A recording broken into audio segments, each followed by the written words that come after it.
Hello, mambo vipi mtazamaji wa TBC2, ni wasa mwingine wa kuweza kukujuza yalojiri katika viwanja mbalimbali vya kimichezo. Hii ni Sports Update ya TBC2 moja kwa moja kutoka hapa Ujanjani HQ.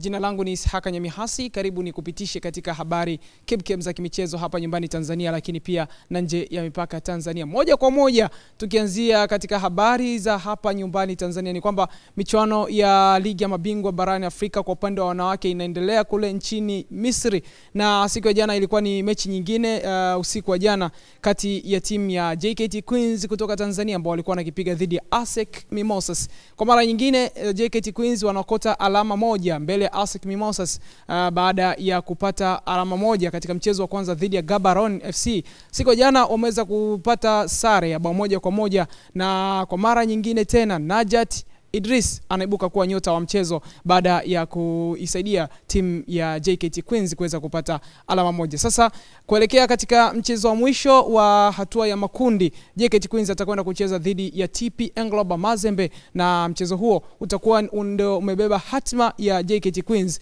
either kurudi nyumbani ama kuelekea katika hatua inayofuata ya nusu finali ya michuano hiyo ya ligi ya mabingwa barani Afrika kwa upande wa wanawake. Kwingineko ni kwamba timu ya taifa ya vijana wenye umri chini ya miaka 17 Serengeti Boys wao wapo Addis Ababa nchini Ethiopia wakijiandaa na michuano ya AFCON ngazi ya Sekafa, na michuano hiyo ambayo inatarajia kuanza kutimwa vumbi mwezi Novemba 15 Jumamosi hii hapo nchini Ethiopia, na timu ya taifa ya Tanzania watakuwa wanatupa karata yao ya kwanza na mchezo dhidi ya timu ya taifa ya Sudani. Sasa ni kipi ambacho wamejiandaa nacho? Huyu hapa ni kocha wa timu hiyo ya Serengeti Boys, Agrey Morris, anatueleza kwa undani ni kipi ambacho wamekiandaa na wamejiandaa vipi kuelekea katika michuano hiyo. Cha kwanza tunasema tunamshukuru Mwenyezi Mungu, safari yetu tulioanza kutoka kwetu nyumbani Tanzania mpaka kufika Ethiopia ilikuwa ni nzuri. Tunashukuru tumekuta hali ya hewa ni nzuri kwetu sisi, na jana tulifanya kidogo kwa ajili ya kufanya recover kutokana na safari ilivyokuwa.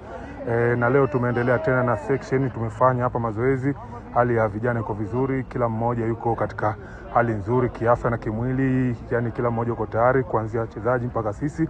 Maandalizi yako vizuri, kila mmoja yuko vizuri wachezaji, na kila mmoja ana morali ile ya juu kuhakikisha anapata nafasi, kuhakikisha anaitumikia taifa lake, kuonesha kile alichokuwa nacho kwa ajili ya faida yake mwenyewe na taifa na Tanzania kwa jumla. Hii ni jambo zuri kwetu sisi kama bechi la ufundi, inatupa hamasa kubwa ya kuhakikisha tunaendelea kwa train watoto wafanye vizuri kwa ajili ya malengo ya nchi tulikuwa tumejipangia na wao kimoja mmoja kama mchezaji. Tukitoka huko tuiangazie timu ya taifa ya wanawake ya mchezo wa futsal ambayo wameondoka siku ya jana kuelekea katika nchi ya Indonesia, na kule wanakwenda kuweka kambi ya siku chache kujiandaa na michuano ya kombe la dunia ambayo inakwenda kuchezwa nchini Ufilipino, na michuano hiyo inatarajia kuanza Novemba 21 mpaka Disemba 7 ambapo itakuwa inatimwa vumbi katika nchi ya Ufilipino. Mpaka hapo tunaweka tamati katika habari za michezo za hapa nyumbani. Moja kwa moja tunaelekea kuangazia habari za kimataifa, na moja kwa moja tunaanzia pale Catalonia nchini Hispania ambapo habari njema kwa mashabiki wa Barcelona ni kwamba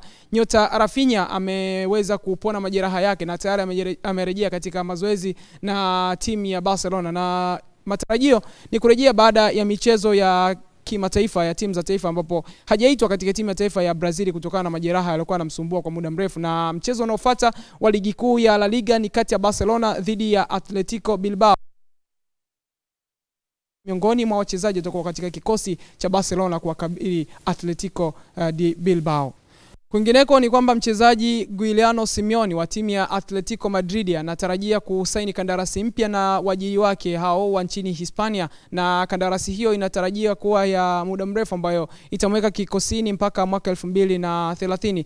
Amekuwa na mchango mkubwa katika kikosi hicho cha Atletico Madrid na kuisaidia kufanya vizuri katika michuano ya ligi kuu ya Hispania La Liga lakini pia UEFA Champions League. Mpaka hapo tunaweka tamati ya Sports Update siku ya leo. Ni kusihi uendelee kutufuatilia katika mitandao yetu ya kijamii kama TBC2 online kwa ajili ya kupata habari kemkem za kimichezo na habari nyinginezo zinazojiri kutoka hapa Ujanjani HQ. Mpaka wakati mwingine, bye bye.